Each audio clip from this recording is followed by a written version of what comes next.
Assalamualaikum warahmatullahi wabarakatuh. Jumpa lagi dengan saya Bapak Abdul Fatah dari SMPIT Mutiara Rahmah. Dalam podcast kali ini kita ditemani oleh Ibu Sri Rahayu. Ibu Sri Rahayu ini adalah salah satu dari pengawas pembina Dinas Pendidikan Kota Balikpapan yang pada saat ini meskipun hujan ya beliau menyempatkan hadir di studio kita ini, studio Smartara, untuk membahas tentang satu aspek yang sangat penting di dunia pendidikan, di dunia sekolah, yaitu tentang dukungan psikologis guru terhadap siswa. Tema podcast kita saat ini adalah kualitas pembelajaran meningkat dengan dukungan guru yang meningkat. Ibu Sri Rahayu, panggilannya siapa saya manggilnya ya? Iya. Bu Yayu gitu ya? Iya, benar sekali Pak. Bu Yayu, gimana kabarnya nih? Alhamdulillah sehat Pak. Sehat ya? Biasanya hari Senin ini banyak tugas atau padat. Gimana suasana hari Senin ini? Iya, memang kalau di Dinas Pendidikan setiap hari Senin itu kan ada kegiatan apel. Oh gitu, di halaman? Iya, di halaman di luar itu? halaman dinas yang diikuti oleh seluruh pegawai yang ada di kantor Dinas Pendidikan. Baik, silakan. Tahap pertama nih, kami ingin mengenal lebih dahulu. Ibu dipersilakan untuk memperkenalkan diri ke menyapa pemirsa. Ya, selamat pagi pemirsa semua. Perkenalkan, saya Ibu Sri Rahayu. Saya merupakan salah satu pengawas di Kota Balikpapan, khususnya untuk pengawas tingkat SMP. Iya. Kalau pengawas SMP itu kan ada mata pelajarannya Bu ya, bidang studi. Iya. Kalau Ibu Untuk saya mata pelajaran bahasa Indonesia dan IPS. bahasa Indonesia dan IPS ya, Iya. Masya Allah, baik sekali nih, mantap sekali nih ya.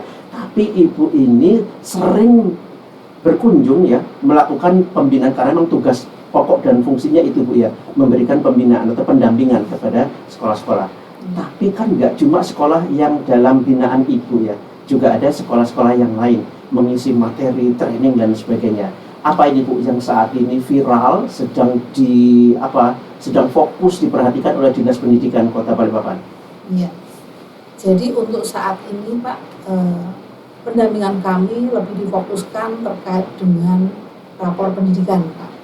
Seperti yang kita tahu bahwa rapor pendidikan sekolah yang ada di Kota Balikpapan ini masih perlu ditingkatkan, Gitu khususnya ya. pada kualitas pembelajaran. Kualitas pembelajaran ya. Nah, di rapor pendidikan itu kan ada banyak komponen ya Ibu ya. Ada literasi, ada numerasi, ada karakter, dan salah satunya indikator yang D kalau nggak salah, D1 itu kualitas pembelajaran. Pemirsa, kualitas pembelajaran itu juga subkomponennya banyak. Di antaranya adalah manajemen kelas, dan yang saat ini kita bahas bersama Ibu Yayu adalah dukungan psikologis guru terhadap siswa. Kelihatannya ini sepele gitu ya. Mana ada sih guru yang tidak mendukung siswanya? Pasti ada gitu ya. Tapi mengapa aspek dukungan psikologis ini menjadi penting? Dan spill aja ini Bu Yayu di tempat kami untuk subkomponen atau unsur dukungan psikologis itu hanya 62,48. Bahkan ini turun 3,6 poin daripada tahun yang lalu. Tahun yang lalu itu masih di 66,08. Nah, boleh dong Bu diceritakan. Jadi bagaimana sekolah-sekolah yang lain di Balikpapan, terutama SMP di Balikpapan terkait dengan dukungan psikologis ini. Dan nanti mohon dijelaskan dulu apa sebenarnya dukungan psikologis guru terhadap siswa itu. Iya, terima kasih ya Pak Fatah. Jadi dari rapor pendidikan yang ada di Kota Balikpapan, itu sekolah-sekolah yang ada di Kota Balikpapan masih menampakkan bahwa kualitas pembelajaran itu masih perlu ditingkatkan. Gitu ya. Ya, jadi salah satu hal yang menyebabkan kualitas pembelajaran itu masih rendah antara lain bahwa dukungan psikologis yang diberikan guru itu kurang. Ya. Nah, termasuk seperti yang tadi sudah disampaikan oleh Pak Fatah bahwa untuk SMP Mutiara Rahmah sendiri untuk tahun ini turun ya Pak ya, Turun 0,3 ya. Nah, jadi dukungan psikologis itu seperti apa sih ya? Iya. Ya, jadi dukungan psikologis itu merupakan segala bentuk dukungan yang diberikan kepada guru, kepada siswa, sehingga siswa terjaga kesehatan mentalnya, emosinya. Ya. Emosi, kesehatan Sehingga, mental. ya, siswa menjadi nyaman untuk belajar di sekolah. Oke. Jadi kalau skornya 60 atau 58 begitu, itu nih statusnya ini sedang nih Bu. Iya. Berarti apa itu gambaran kondisi sekolah kalau skornya seperti itu? Iya. Kalau yang disampaikan oleh Bapak Fatah bahwa untuk SMP Mutiara Rahma saat ini 63 ya Pak ya? 62,5. 62,5. Nah, di sini artinya bahwa untuk sekolah Bapak itu masih perlu ditingkatkan dukungan psikologisnya. Nah, dukungan psikologis itu sendiri bisa diberikan guru dimulai dari awal pembelajaran, kemudian selama pembelajaran dan juga di akhir pembelajaran. Nah, bentuk sederhananya yang bisa diberikan oleh guru kepada siswa, misalnya di awal pembelajaran guru bisa menyapa siswa dengan senyuman, dengan tatapan yang membuat anak menjadi merasa nyaman belajar. Itu merupakan satu bentuk dukungan psikologis yang sederhana tapi sangat diperlukan siswa. Bu, ini data nilai 62,5 ini dapat dari mana itu Kementerian Pendidikan? Ya, tentunya kalau rapor pendidikan itu kan bersumber dari hasil tes yang diberikan kepada siswa ya Pak ya, melalui survei itu ya, yang ANBK itu ya? Iya, benar sekali, ANBK. Di situ dari ANBK yang dikerjakan oleh anak-anak, ternyata anak-anak menyampaikan bahwa mungkin yang dirasakan oleh anak-anak terkait psikologis mereka masih kurang, ya. Termasuk perhatian-perhatian yang diberikan kepada guru, ya. Sebenarnya untuk dukungan psikologis itu sendiri bukan sesuatu yang asing, Pak. Iya. Saya yakin untuk guru-guru sudah bersikap positif kepada anak. Mungkin yang perlu ditingkatkan adalah frekuensinya, ya. Jenisnya juga, ya. Dan guru memberikan dukungan psikologis kepada siswa tentunya tidak hanya 1 atau 2 guru, tapi diharapkan semua guru bisa memberikan. Nah, contoh yang bisa diberikan ya seperti yang tadi sudah saya sampaikan, misalnya menyapa di awal dengan senyum, menanyakan kondisi siswa. Juga guru bisa mengajak anak untuk memulai pembelajaran dengan hal-hal yang positif. Misalnya yang paling sederhana tentunya dengan berdoa, Pak ya. Ya. Nah, selain itu guru juga bisa mengajak anak untuk di awal itu bertanya tentang apa sih yang mereka alami pagi itu. Jadi anak merasa benar-benar diajak terlibat dalam proses pembelajaran, tidak hanya langsung pada materi tapi dikaitkan dengan kondisi mereka sendiri, kesiapannya untuk belajar. Oh gitu. Ibu tadi cerita bahwa dukungan psikologis itu diberikan oleh guru pada siswa sepanjang pelajaran, dari awal, sepanjang dan sampai akhir gitu ya. Misalnya Bu, di luar mapel ya, setelah selesai pelajaran, guru kemudian ngobrol-ngobrol nih sama anak-anak, ngasih bimbingan mereka, kemudian ya ngobrol tentang apa kesulitan belajar anak-anak itu termasuk nggak dalam dukungan psikologis? Termasuk sekali Pak. Gitu ya? Iya. Jadi memang ya kita memberikan perhatian kepada siswa tidak hanya selama proses pembelajaran. Selesai proses pembelajaran pun guru juga perlu memberikan dukungan psikologis, termasuk yang tadi sudah disampaikan oleh Bapak menanyakan kondisi anak. Termasuk misalnya selesai pembelajaran guru bisa bertanya pada anak, bagaimana anak tadi kamu belajar, apakah masih ada hal-hal yang mungkin kamu rasakan sulit? Nah, itu bisa ditanyakan guru kepada siswa. Nah, kemudian kita tahu Pak ya bahwa setiap anak itu kan kemampuannya berbeda-beda. Ya. Nah, kita ketika memberikan dukungan pada anak pun tidak bisa dibikin sama. Anak yang memang memerlukan dukungan yang lebih, kita bisa memberikan waktu yang lebih banyak. Sebaliknya anak yang kondisinya mungkin lebih bagus, lebih kuat, guru bisa memberikan persentase dukungan yang lebih sedikit. Oke.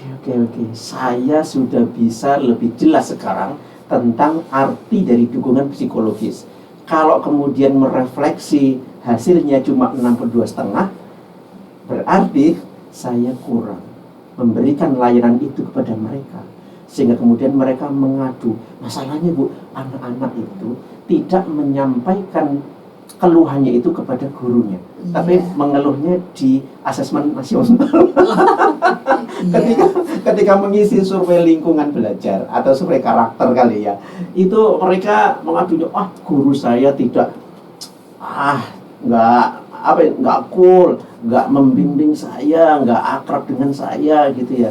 Tapi lawang anak-anak itu kan beragam, Bu ya. Kadang guru tuh ketika dalam kelas itu udah capek banget, anaknya udah kayak begitu, sehingga akhirnya terlupakan itu. Bahkan kemudian frekuensinya berkurang untuk mendukung psikologi anak. Nah, sekarang kita kepingin tahu nih, Bu, tips apa saja ini, hal praktis apa saja yang bisa kita lakukan untuk kemudian para siswa kita merasa nyaman, bahagia, dan senang di sekolah. Bagus sekali ya yang ditanyakan oleh Bapak, bagaimana bentuk dukungan bisa diberikan supaya siswa merasa nyaman di sekolah ya. Jadi untuk seorang guru ketika memulai pembelajaran ya, di awal pembelajaran bisa memberikan dukungan psikologis yang sederhana. Ini saya memberikan contoh-contoh ya. Misalnya yang pertama adalah menyapa anak. Menyapa anak dengan ramah ya. Menyapa anak dengan ramah. Ya, kemudian menampilkan atau menunjukkan wajah yang bersahabat. Bukan wajah yang menakutkan atau tegang gitu ya. Iya. Wah, itu ternyata pengaruh ya. Iya, pengaruh sekali, Pak. Kemudian guru juga jangan sungkan atau segan untuk memberikan pujian kepada anak. Tentunya pujian di sini bukan pujian yang kosong ya, Pak ya. Pujian yang sederhana misalnya begini. Aduh anak-anak, terima kasih hari ini kalian sudah masuk kelas pada waktu yang tepat. Tidak ada yang terlambat. Nah, ini bentuk pujian sederhana tapi akan membuat anak-anak menjadi merasa dihargai. Itu penting itu. Kadang-kadang itu guru udah langsung masuk materi ya. Itu biasa yang dilakukan guru ya, mungkin karena guru mengejar materi. Nah, ini yang perlu dihindari oleh guru, Pak. Nah, kemudian yang berikutnya adalah pada saat proses pembelajaran itu guru bisa mengajak anak untuk melakukan refleksi awal tentang materi yang sudah mereka pelajari yang dikaitkan dengan materi hari itu. Refleksi awal dari materi yang lalu kaitkan dengan materi sekarang. Atau istilahnya apersepsi. Nah, kemudian bentuk dukungan yang lain yang bisa diberikan guru selama proses pembelajaran adalah guru bisa memberikan pendampingan kepada siswa, di mana pendampingan ini dikaitkan dengan kondisi kesiapan siswa. Kalau siswa misalnya dia memang perlu bantuan yang lebih, guru bisa memberikan waktu luang yang lebih banyak kepada siswa tersebut. Dan bentuk dukungan pun juga tidak selalu dari guru, Bapak ya. Jadi guru bisa memberikan kesempatan kepada siswa lain untuk bekerja sama, tidak melarang siswa untuk bekerja sama. Nah, bentuk seperti ini akan memberikan kesempatan atau memberikan kenyamanan pada anak untuk belajar. Anak tidak merasa tertekan karena dia boleh bekerja sama, boleh bertanya kepada teman-temannya. Ya. Nah, selain itu, misalnya ketika guru mengadakan ulangan atau memberikan tugas, walaupun guru mungkin sudah membatasi waktu ya Pak ya, tapi ini bukan berarti kemudian kalau waktunya habis siswa tidak boleh melanjutkan ya. Mengapa seperti ini ya? Jadi kita tahu bahwa kondisi anak kan bermacam-macam. Bisa saja misalnya anak yang memang masih membutuhkan waktu tambahan, guru memberikan kesempatan untuk menambah waktunya, walaupun tetap ada batasnya. Misalnya, oke, Ibu berikan tambahan waktu, kira-kira 5 menit, bagaimana? Cukup? Ya. Nah, dengan bentuk dukungan seperti ini, anak tentunya akan menjadi lebih bersemangat karena dia merasa diberi kesempatan untuk bisa menyelesaikan tugasnya.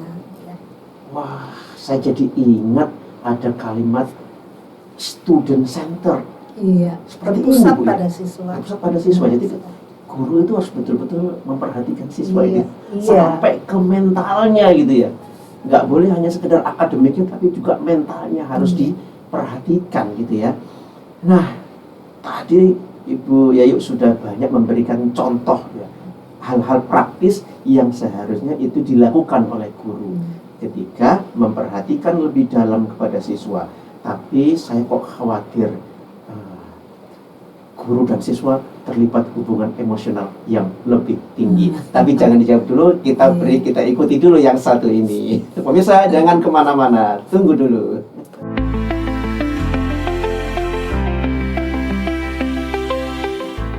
Pemirsa, jumpa lagi dengan kami, saya Pak Abdul Fattah dan Ibu Sri Rahayu dari Pengawas Dinas Pendidikan dan Kebudayaan Kota Balikpapan. Hari ini tadi kita membahas tentang aspek dari rapor pendidikan, yaitu dukungan psikologis yang diberikan oleh guru kepada siswa. Yang menurut data dari Ibu kita tadi, bahwa banyak sekali sekolah yang skor dukungan psikologisnya itu masih sedang, atau bahkan mungkin ada yang tinggi, ada juga yang lebih rendah. Itu artinya rata-rata masih sedang ya, masih banyak sekolah yang dukungan psikologisnya masih lemah untuk anak-anak. Tadi sudah dijelaskan apa makna dari dukungan psikologis dan apa saja yang bisa dilakukan oleh guru kepada siswanya. Bu Yayu, seandainya guru mengabaikan dukungan psikologis tadi, mengabaikan, tidak memperhatikan mental siswa, itu resikonya gimana, Bu? Ya, jadi kembali kepada kita, Pak ya. Kita semua kan pernah menjadi siswa ya. Iya. Ketika kita menjadi siswa, kita mengikuti proses pembelajaran, kemudian di dalam kelas ya guru hanya menekankan untuk tugas menyelesaikan pekerjaan tanpa dukungan dari guru, tentunya siswa merasa tidak nyaman. Nah, ketika siswa tidak nyaman, merasa tertekan, tentunya ini akan sangat mempengaruhi konsentrasinya dalam belajar ya. Sebaliknya, ketika siswa diajak belajar tapi suasananya menyenangkan, guru memberikan kesempatan siswa untuk belajar bersama dengan teman-temannya, guru melayani siswa dengan sikap yang ramah ya, tidak mendesak untuk segera menyelesaikan tanpa ada tambahan waktu ya. Tentunya ini sangat berbeda hasilnya, Pak ya.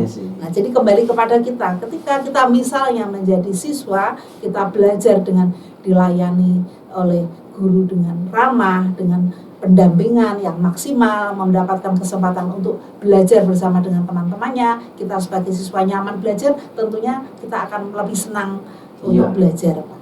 Iya, saya yakin itu akan manfaatnya seperti itu. Tapi apa enggak kemudian siswa itu menjadi over gitu ya? Iya. Nanti guruku kan nge-friend gitu ya. Akhirnya kemudian batasannya jadi nggak jelas nih. Batas peraturan antara guru dan siswanya. Gimana? Nah, ini menarik sekali, Pak ya. Jadi memang kita di sini melakukan pendampingan kepada siswa, tapi bukan berarti tanpa batas, Pak. Nah, sebaiknya di awal pembelajaran itu ada yang disebut dengan kesepakatan belajar atau kesepakatan kelas. Kesepakatan kelas. Di mana kesepakatan kelas atau kesepakatan belajar ini disusun oleh siswa bersama dengan guru.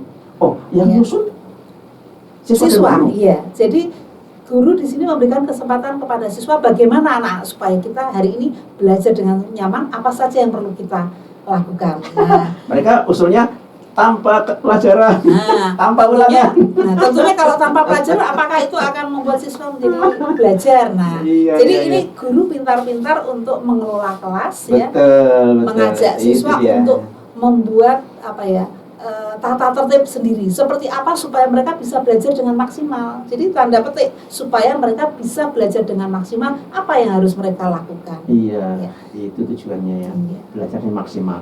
Nah, seperti yang saya tanyakan di segmen pertama tadi, Bu, ada kalanya ketika kemudian guru itu memberikan dukungan psikologis yang tinggi atau bahkan terlalu tinggi, sehingga akhirnya ada keterlibatan emosional yang tidak wajar antara siswa dan guru. Pernah itu di tempat kami gitu ya, ada guru yang karena mau lanjut belajar S2 harus ke Jawa gitu ya. Wah, sedih sekali semua siswanya, merasa sangat kehilangan gitu ya, sampai protes kepada ini, kenapa Pak kok dibiarkan gitu ya, karena mereka merasa sudah sangat dekat gitu ya. Bahkan juga akhirnya sering sekali anak-anak itu ngobrol dengan guru tersebut di luar kelas gitu ya, di luar pelajaran, konsultasi sampai ke hal-hal pribadinya, hal-hal di rumahnya. Nah, seperti itu gimana? Apakah termasuk dalam dukungan psikologis? Iya, Pak, memang ya. Ketika seorang guru sudah dekat dengan anak, ya, anak anak sering menjadikan guru itu sebagai tempat curhat. Iya. Nah ini ada hal positifnya Pak. Ya, ketika anak bisa memberikan atau bisa melakukan curhat kepada gurunya, ya tentunya guru sebagai orang dewasa akan memberikan masukan yang positif, yang membuat anak itu tidak tersesat. Ya. Anak tidak tersesat. Sebaliknya ketika anak itu misalnya tidak mempunyai tempat untuk menyampaikan permasalahannya, kemudian dia melakukan hal-hal yang tidak tepat, tentunya itu akan berdampak negatif. Jadi kalau menurut saya kedekatan seorang guru dengan anak itu tidak menjadi suatu hal yang bermasalah. Ya. Yang penting guru bisa menempatkan posisinya bahwa dia sebagai seorang guru adalah mendampingi anak supaya anak bisa tumbuh kembang dengan maksimal. Baik. Oh begitu jadi ya. Jadi tidak apa-apa ya biar kalau misalnya guru itu dekat dengan anak sampai kemudian mereka curhat soal diri pribadinya atau bahkan kondisi rumahnya, asalkan guru menempatkan diri sebagai seorang pendidik, dan itu bagian dari dukungan psikologis. Benar sekali. Bu, kita kembali ke tadi itu ya, bentuk-bentuk atau tips praktis ya dukungan psikologis guru terhadap siswa. Tadi Ibu udah berikan contoh beberapa di awal tadi yang terkait dengan persepsi ketika di bagian awal pembelajaran. Nah, apakah ada Bu bentuk dari dukungan psikologis ketika pembelajaran berlangsung dan kemudian sampai ke penutup? Nah, itu gimana tipsnya nih Bu? Jadi untuk dukungan psikologis yang diberikan guru selama proses pembelajaran itu tadi sebenarnya sudah saya singgung Pak. Contohnya adalah ketika proses pembelajaran itu berlangsung, guru melakukan pendampingan kepada anak. Ya. Jadi guru keliling nih. Iya, bukan berarti guru hanya duduk menunggu anak menyelesaikan tugas, tapi guru bisa berkeliling untuk melihat kira-kira anak mana yang masih belum paham dengan tugasnya, atau mungkin anak mana yang perlu dukungan yang lebih dari guru. Kemudian bentuk yang lain juga ketika proses pembelajaran berlangsung, guru memberikan kesempatan kepada anak untuk menyampaikan pendapatnya, Pak. Menyampaikan pendapat. Contohnya, itu bagian dari dukungan psikologis ya. Contohnya, kesempatan. Pada proses pembelajaran anak diberikan kesempatan untuk misalnya mempresentasikan tugasnya, atau anak diberikan kesempatan untuk menanyakan hal-hal yang masih belum mereka pahami.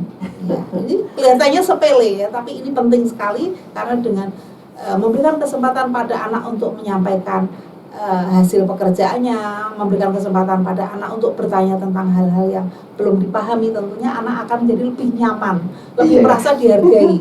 Tapi kayaknya sih ketika dikasih kesempatan begitu, kamu aja, diem aja gitu ya. Ayo anak, siapa mau bertanya, siapa yang mau presentasi, kamu aja dorong-dorongan gitu. Jadi mereka malah nggak suka ketika ada sesi dikasih kesempatan gitu. Gimana dong kayak gitu Bu? Jadi memang ada anak yang tipenya ekstrovert dan introvert Pak ya. Nah, jadi begini Pak. Iya. Anak bisa diminta untuk membentuk kelompok kerja atau kelompok belajar. Kemudian dalam kelompok belajar anak diminta untuk berbagi tugas. Misalnya nih ada yang bagian misalnya mencatat hasil diskusi, kemudian yang kedua ada bagian yang nanti menyampaikan hasil diskusi, yang ketiga mungkin ada bagian yang nanti menjawab pertanyaan dari teman-teman ketika selesai presentasi. Nah, dengan adanya pembagian tugas seperti ini, artinya anak-anak semuanya diberikan kesempatan untuk aktif. Jadi semuanya bekerja. Kalau seperti itu, memang akhirnya kesempatan bertanya atau kesempatan presentasi oleh guru itu pasti akan dimanfaatkan oleh anak-anaknya, dan itu ternyata menyenangkan bagi anak-anaknya. Dan itu merupakan salah satu bentuk dukungan psikologis yang nyata bagi siswa. Jadi anak yang mungkin introvert, ketika dia diberi kesempatan atau diberi tugas di kelompoknya, tentunya dia akan berusaha untuk menjalankannya. Tidak ditimpakan pada satu orang saja, tapi berbagi. Itu yang kadang kemudian guru itu lupa. Wah, anak ini paling enak kalau ngomong, udah biar dia aja gitu ya. Yang lain kemudian akhirnya mendem jeruk. Orang gak dikasih kesempatan gitu ya. Akhirnya dia merasa nggak nyaman gitu ya, nggak didukung. Aduh, mentalnya kemudian terganggu. Nah, ada satu hal penting Pak ya. Kemudian ketika anak presentasi tadi Pak, guru juga bisa mengajak teman-teman yang lain ketika mengajukan pertanyaan, tentunya pertanyaan dengan menggunakan bahasa yang sopan, yang santun, bukan menggunakan bahasa yang menjatuhkan. Wah, jadi, biasanya nah ini penting sekali. Jadi setiap anak bisa memberikan atau penghargaan kepada anak yang lain. Termasuk pada saat temannya presentasi, mereka mendengarkan terlebih dahulu, kemudian bertanya ketika diberikan kesempatan dan mengajukan pertanyaan atau memberikan saran dengan menggunakan bahasa yang santun. Nah, ketika ini sudah diajarkan guru kepada siswa, insya Allah semua siswa akan merasa nyaman, merasa ada dukungan, merasa dilindungi, tidak merasa tertekan, begitu. Paham. Waduh, ternyata banyak hal yang kadang dilupakan, jadi tahu sekarang ya. Oke, alhamdulillah. Ada lagi nggak Bu? Ketika kemudian sesi penutup nih, guru mau menyelesaikan pembelajaran, apa yang bisa dilakukan guru untuk menjaga kesehatan mental anak-anak? Nah, ini penting sekali Pak ya. Jadi ketika pembelajaran sudah selesai, itu kan guru perlu mengetahui bagaimana sih perasaan siswa setelah mengikuti pembelajaran ya Pak ya. Nah, pada akhir pembelajaran atau di akhir pembelajaran, guru bisa memberikan kesempatan pada anak untuk melakukan refleksi melalui pertanyaan-pertanyaan. Misalnya ya, pertanyaan dari guru. Ya, misalnya begini, anak-anak, setelah kalian belajar hari ini, apa yang kalian rasakan? Ya, dengan memberikan kesempatan anak untuk menyampaikan perasaan mereka, itu sebenarnya anak diberikan dukungan psikologis untuk menyampaikan apakah yang mereka rasakan, itu rasa senang, rasa mungkin masih penasaran, atau mungkin bingung. Itu masih lisan. Bingung. Iya, tidak harus lisan Pak, bisa secara tertulis. Boleh tertulis. Bisa juga misalnya dengan menggunakan IT ya Pak ya, misalnya aplikasi. Okay. Nah, kemudian di akhir pembelajaran guru juga bisa memberikan dukungan psikologis dengan memberikan motivasi kepada siswa. Guru ngasih motivasi. Iya, memberikan motivasi kepada siswa terkait dengan pembelajaran berikutnya.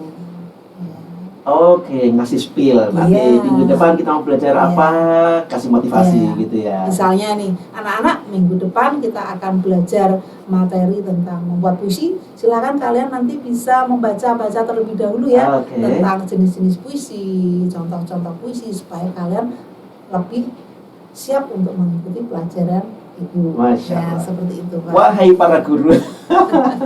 Hal-hal seperti tadi meskipun sederhana dan pasti teman-teman guru sudah sering mengucapkannya kepada anak-anak, itu ternyata bentuk dukungan psikologis kita kepada para siswa. Jadi harus diseriusi gitu ya, harus diniati dengan baik ya. Wah, luar biasa Bu. Jadi ternyata dukungan psikologis itu banyak hal yang bisa kita lakukan gitu ya. Nah, kita sudah berada di penghujung obrolan kita ini Bu, tapi saya kepingin ada beberapa kalimat dari Bu Yayu ya, closing statement ya, tentang urgensi dan apa resikonya, atau mungkin ada hal-hal yang ingin Ibu sampaikan terkait dengan dukungan psikologis. Monggo Bu. Iya, jadi dukungan psikologis itu sangat diperlukan oleh siswa supaya siswa menjadi nyaman dalam belajar. Ketika siswa merasa nyaman, merasa diberi kesempatan, tidak tertekan untuk belajar, insya Allah dia nanti belajarnya akan lebih maksimal. Dia akan lebih fokus untuk mengikuti pembelajaran karena hatinya senang, karena hatinya merasa tenang, nyaman, tidak ada rasa tertekan. Nah, sebagai seorang guru, kita perlu memberikan dukungan psikologis kepada siswa. Dukungan psikologis yang diberikan guru banyak. Ya. Kita bisa memberikan bentuk-bentuk yang sederhana, yang simpel, ya, yang mungkin hal itu sebenarnya sesuatu yang sudah biasa kita lakukan, tapi terkadang kita lupakan. Ya.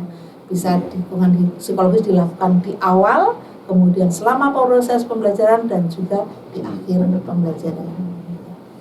Baik, alhamdulillah, luar biasa sekali materi kita pada pagi hari ini bersama Ibu Sri Rahayu dari Dinas Pendidikan Kota Balikpapan tentang dukungan psikologis guru untuk siswa. Insya Allah kita akan jumpa lagi dengan beliau di sesi yang lain dengan materi yang lebih menarik lagi dan lebih viral lagi. Kami ucapkan terima kasih kepada Bu Yayu sudah membersamai kami di Smartara TV dalam podcast pendidikan kita. Kami punya nama sesi ya, siniar edukasi. Nah, semoga berkah untuk Ibu, sehat selalu dan lancar semua dalam tugas-tugasnya. Pemirsa, sampai jumpa lagi di kesempatan yang berikutnya. Billahi taufiq wal hidayah. Wassalamualaikum warahmatullahi wabarakatuh.